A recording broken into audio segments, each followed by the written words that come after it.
Del Evangelio según San Mateo. En aquel tiempo, al ver Jesús a las multitudes, se compadecía de ellas, porque estaban extenuadas y desamparadas, como ovejas sin pastor. Entonces dijo Jesús a sus discípulos: La cosecha es mucha y los trabajadores pocos.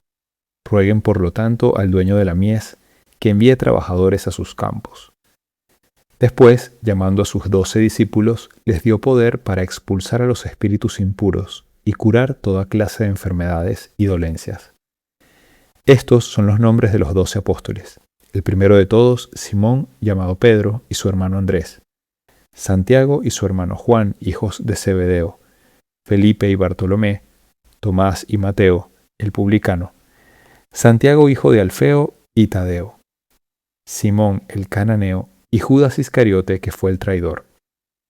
A estos 12 los envió Jesús con estas instrucciones: No vayan a tierra de paganos ni entren en ciudades de samaritanos. Vayan más bien en busca de las ovejas perdidas de la casa de Israel. Vayan y proclamen por el camino que ya se acerca el reino de los cielos. Curen a los leprosos y demás enfermos. Resuciten a los muertos y echen fuera a los demonios. Gratuitamente han recibido este poder, ejérzanlo pues gratuitamente. Buenos días a todos los que nos escuchan hoy domingo en este Evangelio de ¿Qué haría Jesús? El Evangelio de Mateo, donde Jesús hoy, digamos que hay como 3 momentos en este Evangelio en el cual Jesús primero tiene una mirada compasiva sobre todas estas personas que están como extenuadas, desamparadas, como ovejas sin pastor. Y esta es la primera cosa interesante, la mirada compasiva. Luego el envío de estos apóstoles a quienes él elige, y los envía también para que puedan atender a estas personas. Jesús atiende de modo personal, pero él también nos envía a nosotros, envía a los apóstoles y también a todas las personas que le seguimos. De alguna forma que hemos tenido esa experiencia del amor de Él, que hemos sido mirados compasivamente por Él, para que nosotros también busquemos tener esta mirada con los demás, ¿no? Y luego dar gratuitamente lo que hemos recibido gratuitamente. De hecho, Jesús al final termina el Evangelio diciéndole esto a los apóstoles. Bueno, les dice, les da varias instrucciones, pero la última es esta de: gratuitamente recibió este poder, ejérzanlo pues gratuitamente. Ciertamente el Evangelio está centrado sobre todo en los apóstoles.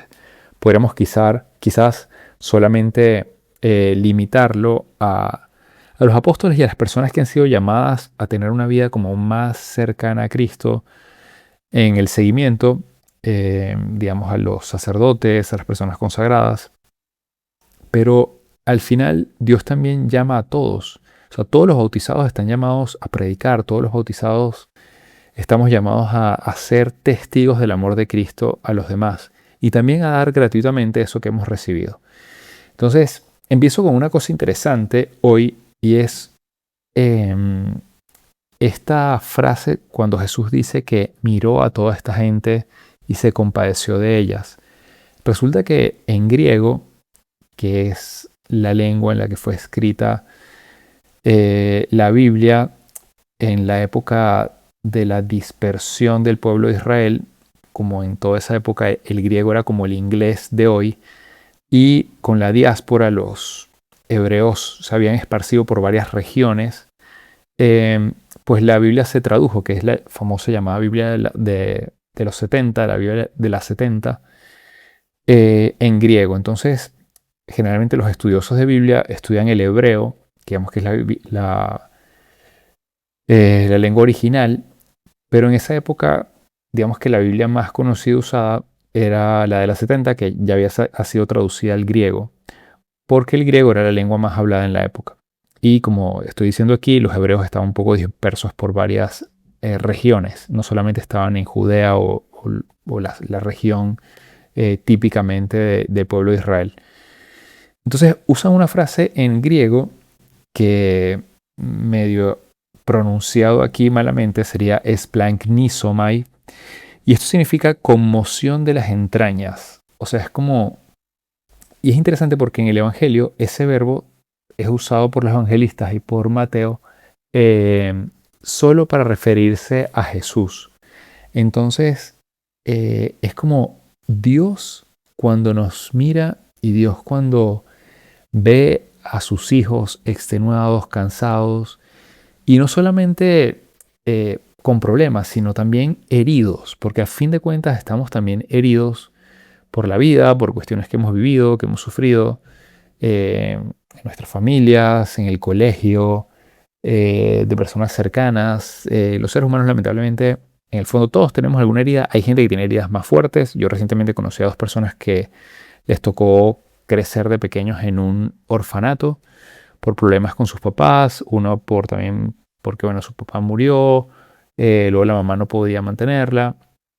Y la verdad son cosas duras, a pesar de que agradecen lo que vivieron porque no les tocó cosas tan fuertes. Luego es muy dura la vida y luego cuesta también perdonar a los papás. Entonces, Jesús ve que todos nosotros estamos de alguna forma no solamente con problemas que puedes tener tú y yo y todo el mundo, sino también con heridas profundas. Y Jesús se conmueve. O sea, no es indiferente para Dios ver a sus hijos que sufren. Entonces tiene esa mirada compasiva que se conmueve desde lo profundo. Em, Como decía, entonces, quienes hemos sido mirados así por Dios, quienes hemos recibido ese amor intenso de Dios, inmenso, yo expliqué hace un tiempo un poco la experiencia que tuve, y creo que muchos de los que nos escuchan han tenido esta experiencia, y si no la han tenido, es bueno pedirle a Dios, Dios, ayúdame a tener una experiencia de tu amor, del amor infinito que me tienes a mí.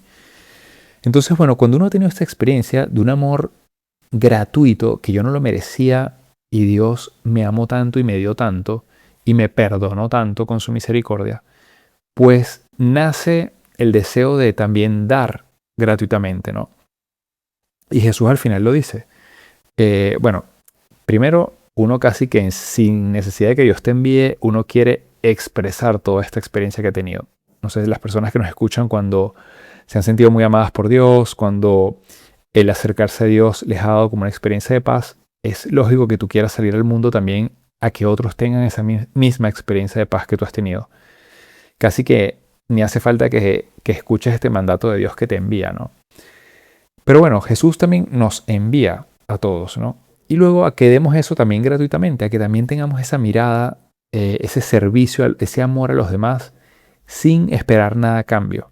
De hecho, dicen que el que sirve luego de haber tenido una experiencia fuerte del amor de Dios, sirve o ama desde la abundancia. O sea, tenemos mucho porque Dios nos ama infinitamente. Entonces, no sirves como para buscar la recompensa del otro, no sirves para que los demás te aplaudan y para que, no sé, como que llenes un vacío que tienes ahí, porque ese vacío ya lo llenaste con el amor de Dios. Sirves desde la abundancia, o sea, como que digamos que podrías, no es lo que te sobra, pero sí, digamos, podríamos decir esto, das como que de ese amor infinito que te desborda de Dios y lo das desde ahí.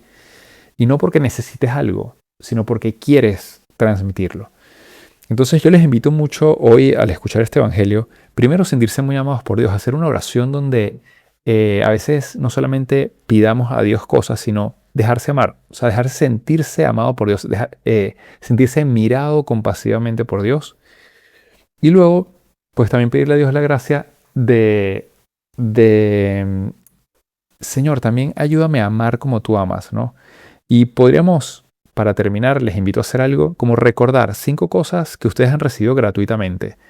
No solamente de Dios, podríamos poner aquí los sacramentos, su amor, el perdón, pero también cosas que han recibido en su vida, ¿no? Madres, padres que nos han dado cosas sin nosotros merecerlas, ¿no? Que se han sacrificado por nosotros. Un maestro que se quedó más tiempo para enseñarnos y quizás dedicar un tiempo que no tenía que hacerlo porque fue quizás después de la clase. Alguna persona cercana que nos hizo un bien y no nos pidió nada a cambio. O sea, cosas que hemos recibido gratuitamente, como que pensarlas y hacer un acto de agradecimiento otra vez, ¿no? De esas cosas que hemos recibido gratuitamente. Y agradecerle a Dios. Y luego también identificar a alguien que sepamos que está extenuado, que en su vida está pasando por un momento difícil y prestarles la mano, ¿no? Tenderles la mano sin esperar recibir nada a cambio. Entonces, ojalá que después de escuchar este evangelio, de sentirnos muy amados por Dios y de saber que hemos recibido algo gratuito y que Dios nos pide que amemos también gratuitamente, podamos tener este gesto, ¿no? Y termino diciendo un par de frases aquí que creo que son importantes. Dios no nos envía porque seamos los más capaces, sino que nos envía porque hemos recibido ese amor y podemos darlo. No porque seamos capaces, simplemente nos envía porque tú y yo hemos experimentado ese amor. Y por eso Él nos envía, porque podemos darlo ahora que lo hemos recibido. Y por último, te digo esta frase que se escucha mucho por ahí: no podemos dar lo que no tenemos. Pero también, si lo tienes y no lo das, tampoco eres libre. Entonces, si lo tenemos, pues ánimo, hay que darlo. Y Dios va a bendecir esa entrega. Pues que tengas un feliz domingo, una feliz semana también. Te habla el Padre Jesús Rodríguez. Nos puedes seguir en nuestras cuentas de ¿Qué haría Jesús? Y que tengas una feliz semana y que Dios te bendiga.